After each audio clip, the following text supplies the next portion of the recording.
In the bustling city of Larkington, where skyscrapers touched the clouds and streets channeled a constant flow of busy people, lived a man named Marcus Lightwood.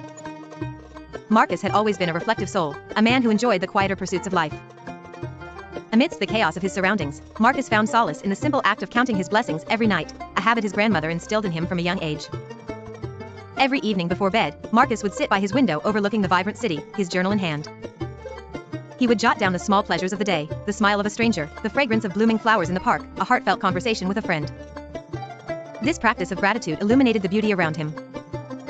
Stay positive, and you'll win, he would remind himself, even when faced with adversity. Whether it was a difficult project at work, a disagreement with a family member, or a personal setback, Marcus understood the power of a positive mindset.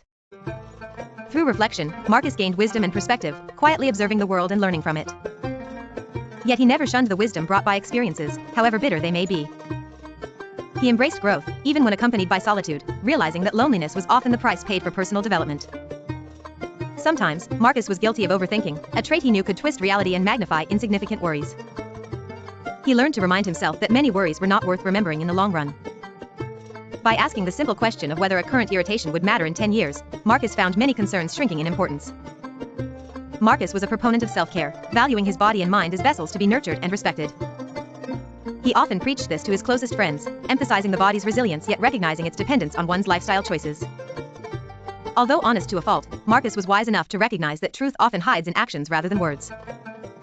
Experience taught him that those who emphasized their honesty were often covering a lie. Time management was something Marcus valued immensely. He knew that the only true power anyone held was over their actions within the present moment. Mindful of this, Marcus strived to live authentically, playing the role of himself in life's grand stage instead of comparing his life's backstage to others' polished highlight reels. Life taught Marcus the importance of letting go. Just because a person is missed, it doesn't mean they're needed back. Instead, missing someone became a sign of moving on, a release of old ties to embrace new possibilities. As Marcus matured, he realized that true friendship meant honesty above all else. The true friends were those who would speak truth to his face and praise him behind closed doors, a rare but invaluable treasure. He became fearless through accumulated victories over fear, learning that courage often stemmed not from the absence of fear, but from the determination to face it repeatedly. Marcus carefully curated his relationships, never elevating anyone to a priority who kept him as an option. He believed that in being everyone's friend, one could lose oneself, and Marcus cherished his own identity too dearly to squander it on superficial connections.